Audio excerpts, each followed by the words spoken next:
स्नेह विज्ञान विग्रह आनंदमयो मूर्तः तत्तो अप्पयो भूतले नित्यतृप्त सदा शांत पुंजीभूत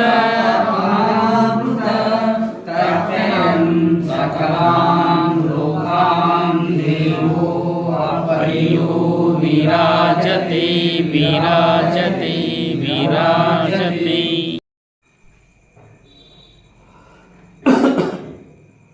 ओम तत्सत परब्रह्मणे नमः। दत्तवाड़ ಶ್ರೀ ಸದ್ಗುರು ಬಾಬಾ ಮಹಾರಾಜರವರ ಚಿತ್ತಾಮೃತ 3ನೇ ಅಧ್ಯಾಯ. ಸೂಚನೆ: ಭಕ್ತನೋರ್ವಗೆ ಪುತ್ರ ಫಲವನಿತ್ತು ಮತ್ತ ಪುತ್ರನಿಗೆ ಶಾಸ್ತ್ರೋಕ್ತ ವಿದ್ಯೆವನ್ನೆಲ್ಲ ಪೇರಿ ಕಥಾ ದೀಪನು.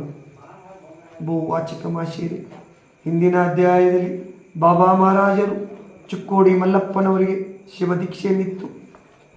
ಸತ್ತು ಬಿದ್ದ ಮುದುಕಯ್ಯನ ಎತ್ತನ್ನು ಸಜೀವಗೊಳಿಸಿ ಬಳ್ಳಾರಿಯ ಶೇಟುಗಳು ತಂದುಕೊಟ್ಟ 10 ತೊಲೆ ಸುವರ್ಣ ಕರಡಿಗೆಯನ್ನು ಸ್ವೀಕರಿಸಿ ಅವರಿಗೆ ಆಶೀರ್ವದಿಸಿದ ವಿಷಯವು ಕೇಳಿದ್ದಲ್ಲವೇ? ಮುಂದಿನ ಕಥಾಭಾಗವನ್ನು ಶ್ರದ್ಧೆಯಿಂದ ಆಲಿಸಿ.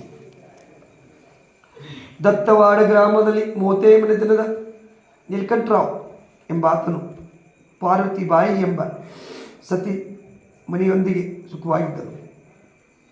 ನಮ್ಮ ಬಾಬಾ ಮಹಾರಾಜರು ದೇಶ ಪರ್ಯಟನೆಯನ್ನು ಮುಗಿಸಿಕೊಂಡು ದತ್ತವಾಡಿಗೆ ಬಂದ ನಂತರ ಇವರಲ್ಲಿ ನೀಲಕಂಠರಾವ್ ಮತ್ತು ಪಾರ್ವತಿಬಾಯಿ ದಂಪತಿಗಳು ಭಕ್ತಿ ವಿಶ್ವಾಸವನ್ನು ಇಟ್ಟಿದ್ದರು. ನೀಲಕಂಠರಾವ್ ಅವರು ಜ್ಯೋತಿಷ್ಯ ಶಾಸ್ತ್ರದಲ್ಲಿ ಬಲ್ಲಿದರು. ತನಗೆ 3 ಮಂದಿ ಮಕ್ಕಳಾಗಿದ್ದರು. ಅವರು ಕೇವಲ ಸಂಸಾರದಲ್ಲಿಯೇ ರತರಾಗುತ್ತಾರೆಂಬುದು ಮಕ್ಕಳ ಜಾತಕದ ಮೇಲೆ ನಿರ್ಧರಿಸಿದ್ದರು. ನೀಲಕಂಠರಾವ್ ಅವರಿಗೆ ಬಾಬಾ ಮಹಾರಾಜರ ಸಂಘದಿಂದ ಜ್ಞಾನೋದಯವಾಗಿ ತನಗೊಬ್ಬ ಸತ್ಪುತ್ರನು ಉಂಟಾಗಬೇಕೆಂಬ ಬಯಕೆಯು ಹೃದಯದಲ್ಲಿ ಭದ್ರವಾಗಿ ಮೂಡಿಕೊಂಡಿತ್ತು. ಒಂದು ದಿವಸ ನೀಲಕಂಠರಾವ್ ಬಾಬಾ ಮಹಾರಾಜರನ್ನು ತನ್ನ ಮನೆಗೆ ಕರೆದೊಯ್ದು ದಂಪತಿಗಳಿರುವರು ಪಾದಪೂಜೆಯನ್ನು ಮಾಡಿ ನಮಗೆ ಸತ್ಪುತ್ರನು ಉಂಟಾಗುವಂತೆ ಕರುಣಿಸರೆಂದು ಬೇಡಿಕೊಂಡರು. ಮಹಾರಾಜರು ನಿಮ್ಮ ಅಭಿಷ್ಟವನ್ನು ಪರಮಾತ್ಮನು ಈಡೇರಿಸಲೆಂದು ಆಶೀರ್ವದಿಸಿದರು. ಇವರ ಆಶೀರ್ವಾದದ ಪ್ರಭಾವದಿಂದ ಪಾರ್ವತಿಬಾಯಿಯು ಗರ್ಭವನ್ನು ಧರಿಸಿ 9 ಮಾಸದಲ್ಲಿ ಸುಪುತ್ರನನ್ನು ಪಡೆದಳು. ನೀಲಕಂಠರಾವ್ ಸಂತೋಷಭರಿತನಾಗಿ ಪುತ್ರನಿಗೆ ಗಣಪತಿ ಎಂಬ ಹೆಸರಿಟ್ಟನು. ಪುತ್ರನು ದಿನೇ ದಿನೇ ಬಾಲ ಶಿಶಿಯಂತೆ ಬೆಳೆಯುತ್ತಿದ್ದನು. ನೀಲಕಂಠರಾವ್ ಮಹಾರಾಜರ ಸನ್ನಿಧಿಗೆ ಬರುವಾಗೆಲ್ಲ ತನ್ನ ಪುತ್ರನಾದ ಗಣಪತಿಯನ್ನು ಎತ್ತಿಕೊಂಡು ಬರುತ್ತಿದ್ದನು. ಅಲ್ಲಿ ಗಣಪತಿಯು ಓಂ ನಮಃ ಶಿವಾಯ ಎಂಬ ಮಂತ್ರವನ್ನು ನುಡಿದು ಅದನ್ನೇ ಅಭ್ಯಾಸ ಮಾಡುತ್ತಿದ್ದನು. ನೀಲಕಂಠರಾವ್ ಪುತ್ರನನ್ನು ವಿದ್ಯಾವಂತನಾಗಿ ಮಾಡಬೇಕೆಂದು ಪಾಠಶಾಲೆಗೆ ಕಳಿಸಿದರು. ಆದರೂ ಗಣಪತಿಯು ಪಾಠಶಾಲೆಗೆ ಹೋಗುತ್ತಿರಲಿಲ್ಲ. ಇದನ್ನು ತಿಳಿದು ನೀಲಕಂಠರಾವ್ ಗುರು ಸನ್ನಿಧಿಗೆ ಬಂದು ತಮ್ಮ ಆಶೀರ್ವಾದ ಪ್ರಭಾವದಿಂದ ಜನಿಸಿದ ಗಣಪತಿಯು ಶಾಲೆಗೆ ಹೋಗುವುದಿಲ್ಲವೆಂದು ಹೇಳಿದರು. ಅದಕ್ಕೆ ಗುರುನಾಥನು, ಗಣಪತಿ ಎಂದರೆ ಸಕಲ ವಿದ್ಯಾ ವಿಶಾರದನಲ್ಲವೇ? ಅವನಿಗೆ ಶಾಲೆಯಿಂದ ಪ್ರಯೋಜನವೇನು ಎಂದು ನುಡಿದು ಮತ್ತಿದ್ದರು.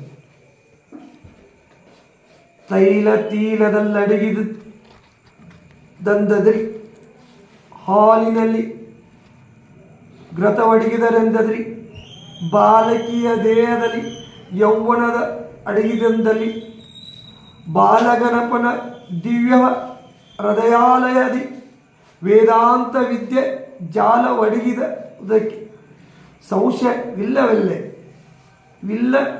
ಭಕ್ತ. ಈ ರೀತಿ ಮಹಾರಾಜರು ಹೇಳಿದ ಕೂಡಲೇ ನೀಲಕಂಠರಾವ್ ಪುತ್ರನು ವಿದ್ಯಾವಂತನಾಗಲಿಲ್ಲವೆಂಬ ಚಿಂತೆಯನ್ನು ಬಿಟ್ಟನು. ಗಣಪತಿಯು ಪ್ರಾಪ್ತ ವಯಸ್ಕನಾಗಲು ನೀಲಕಂಠರಾವ್ ಪುತ್ರನಿಗೆ ಲಗ್ನ ಮಾಡಬೇಕೆಂದು ಕನ್ಯೆಯನ್ನು ಹುಡುಕುತ್ತಿದ್ದನು. ಗಣಪತಿಯು ಇದನ್ನರಿತು ತಂದೆಯನ್ನು ಕುರಿತು ಇಂತೆಂದನು. ಹೆತ್ತಪ್ಪನೆ ಕೇಳೆಣ್ಣೆಗೆ ಪತ್ನಿಯೋಂ ಪುಡುಕಿ ಲಗ್ನ ಮಾಡುವೆ ಎನೆಂಬ ಯತ್ನವನು ಕೈ ಬಿಡು. ನಿಮ್ಮ ಪತ್ನಿಯು ನನಗಿಷ್ಟವಿಲ್ಲ ಎನ್ನುಡಿ ಸತ್ಯ ಎಂದು ಹೇಳಿದ ಪುತ್ರನ ವಚನವನ್ನು ಕೇಳಿ ನೀಲಕಂಠರಾವ್ ಬಾಬಾ ಮಹಾರಾಜರ ಸನ್ನಿಧಿಗೆ ಬಂದು, ಶ್ರೀ ಗುರುಪ್ರಭು, ನಮ್ಮ ಗಣಪತಿಯು ಲಗ್ನವಾಗಲು ಒಪ್ಪಲಿಲ್ಲ. ತಾವಾದರೂ ಸರಿಯಾದ ತಿಳುವಳಿಕೆಯನ್ನು ಹೇಳಿ ಗೃಹಸ್ಥನಾಗುವಂತೆ ಪ್ರೋತ್ಸಾಹಿಸಬೇಕು ಎಂದು ಪ್ರಾರ್ಥಿಸಿಕೊಂಡು ಶರಣಗಳಿಗೆ ಎರಗಿದರು. ಮಹಾರಾಜರು, ನೀಲಕಂಠರಾವ್, ಗಣಪತಿಯೊಬ್ಬನ ಲಗ್ನವಾಗದಿದ್ದರೆ ಪ್ರಪಂಚವು ಹಾಳಾಗುವುದಿಲ್ಲ. ಅಲ್ಲದೆ ನಿನ್ನ ವಂಶದ ದೀಪವು ತಣ್ಣಗಾಗುವುದಿಲ್ಲ. ಗಣಪತಿ ಇಷ್ಟರಂತೆ ನೀವು ವರ್ತಿಸಿರಿ ಎಂದು ಹೇಳಿ ಸುಮ್ಮನಾಗುವಷ್ಟರಲ್ಲಿ ಗಣಪತಿಯು ಅಲ್ಲಿಗೆ ಬಂದು ಮಹಾರಾಜನಿಗೆ ನಮಸ್ಕರಿಸಿ ಇಂತೆಂದರು.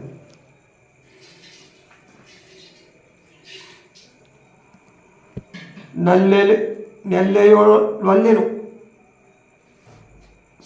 ಸಂಸ್ಥಿ ಎಲ್ಲಿ ರೆಲ್ಲೆ ನಿಗಾಸೆ ಇಲ್ಲ ಸನ್ಯಾಸತ್ವಂ ನಿಲ್ಲವ ಹೊಂದುವೆ ಸದ್ಗುರು ವಲ್ಲಭನೆ ಕರುಣಿಶನ್ ನಮಿಸಿದ ಗಣಪಂ.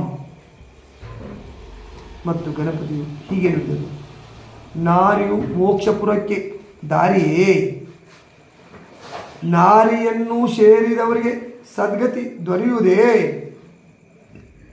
ನನಗೆ ಅಣ್ಣಂದಿರು ಇರಲು ನಮ್ಮವರ ವಂಶ ರಕ್ಷವು ಚಿಗಿಯದೆ. ಆದ್ದರಿಂದ ನಾನು ಸಂಸಾರಿ ಆಗಲು ಇಚ್ಛಿಸಲೇನು.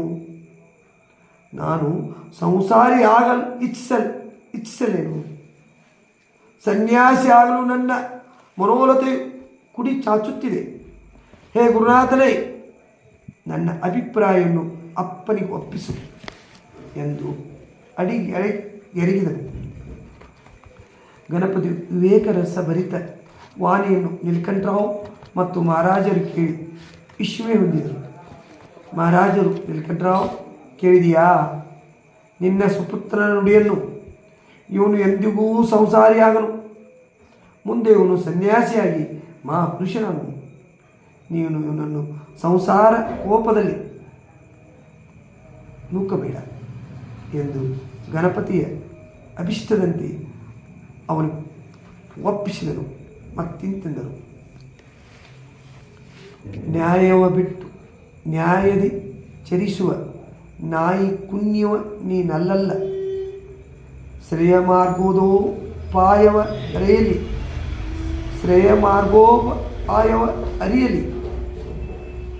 ಅರಿಯಲಿ ಸವಿಯನ್ನೊಳಗಿನ್ ಇಲ್ಲಿಲ್ಲ ಎಂದು ಹೇಳಿದ ಮಹಾರಾಜರ ವಾಣಿಯನ್ನು ಕೇಳಿ ನೀಲಕಂಠರಾವ್ ಪ್ರತ್ಯುತ್ತರವನ್ನು ಏರೆ ಸುಮ್ಮನಾದರು. ಸ್ವಲ್ಪ ದಿವಸಗಳಲ್ಲಿ ಪಾರ್ವತಿಬಾಯಿಯು ನೀಲಕಂಠರಾವ್ ಶಿವಾಧೀನರಾದ ಗಣಪತಿಯು ಸನ್ಯಾಸಿಯಾಗುವುದಕ್ಕೆ ಅನುಕೂಲವಾಯಿತೆಂದು ತಿಳಿದು ಗುರು ಸನ್ನದಿಯಲ್ಲೇ ಕಾಲ ಕಳೆಯುತ್ತಿದ್ದರು.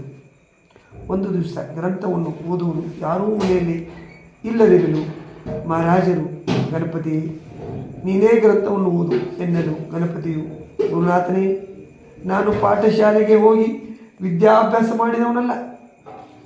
ಇದು ತಿಳಿದು ಓದುವಿ ಅನ್ನುವಿರಲ್ಲ ಎಂದು ಕೇಳಿದರು. ಮಹಾರಾಜರು ನಗೆ ಮುಖದಿಂದ ಹೆಸರು ನೋಡಿದರೆ ಗಣಪತಿ ವಿದ್ಯೆಯಲ್ಲಿ ನಿರಕ್ಷರ ಕುಕ್ಷಿ, ದರಿದ್ರರಿಗೆ ವರಲಕ್ಷ್ಮಿ ಎಂಬ ಹೆಸರಿನಂತೆ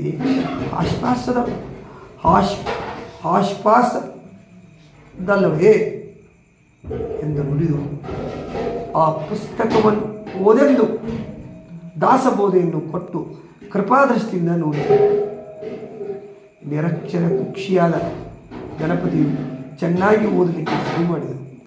ಬರಬರುತ್ತಾ ಧ್ವಂಸನ ಶಾಲಿವಾನಸಿಗೆ 1827ರಲ್ಲಿ ಸದ್ಗುರು ಬಾಬಾ ಮಹಾರಾಜರ ಅನುಗ್ರಹಕ್ಕೆ ಪಾತ್ರನಾದರು. ಗಣಪತಿಯನ್ನು ಕುರಿತು ಮಹಾರಾಜರು ಇಂತೆಂದರು.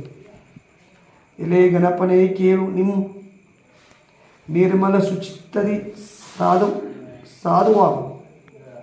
ಸಾಧುವಾಗು ತಿಳಿಯ ಜನರಿಗೆ ವಿಷ್ಣು ವಿಶ್ವೇಶ್ವರ ರೇಖ ಎಂಬ ತಿಳುವಳಿಕೆಯನ್ನಿತ್ತು ಭಕ್ತರಿಗೊಲಿದು ತತ್ವಮಶಿತಿ ವಾಕ್ಯವ ತಿಳಿಸುತ್ತಂ ಘನಪುರುಷನಾಗೆಂತೆಂದು ಪರಿಶೀಲಿಸಿದರು. ಎಲೈ ಗಣಪತಿಯೇ, ನೀನು ಸರ್ವ ಜನರಲ್ಲಿ ಸಮಬುದ್ಧಿಯನ್ನು, ಅಂದರೆ ಊಚ ನೀಚೆಂಬ ಜಾತಿ ಭೇದಕ್ಕೆ ಹೃದಯದಲ್ಲಿ ಇಂಬು ಕೊಡಬೇಡ ಎಂದು ಅನೇಕ ಇದುವಾಗಿ ಹೇಳಬೇಕಾದ ಮಾತುಗಳನ್ನು ಹೇಳಿದರು. ಗಣಪತಿಯು ಗುರುವಿನ ನಡೆಯರಿಗೆ ಇಂತೆಂದರು.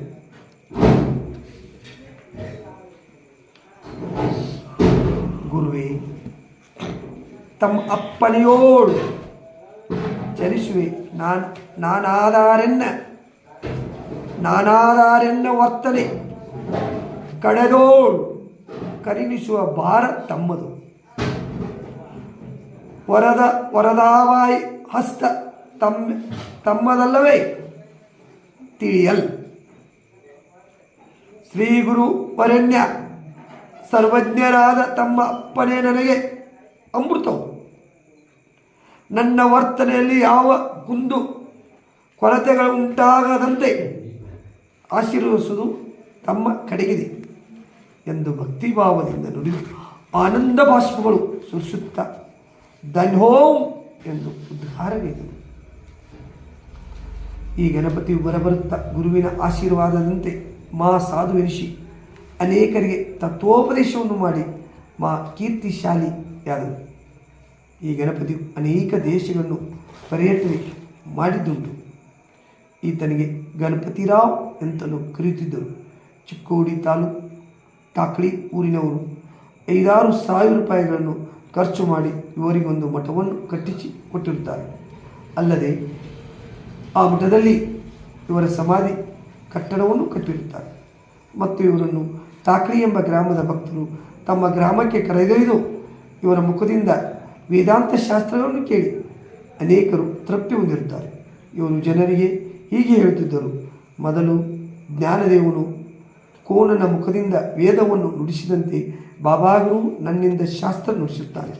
ಈ ಮಾತು ಸಹಜವೆಂದು ಎಲ್ಲರೂ ಒಪ್ಪುತ್ತಿದ್ದರು ಎಂಬಲ್ಲಿಗೆ ಶ್ರೀ ಸದ್ಗುರು ಬಾಬಾ ಮಹಾರಾಜರವರ ಚರಿತಾಮೃತದಲ್ಲಿ 13ನೇ ಅಧ್ಯಾಯ ಮುಗಿದರು.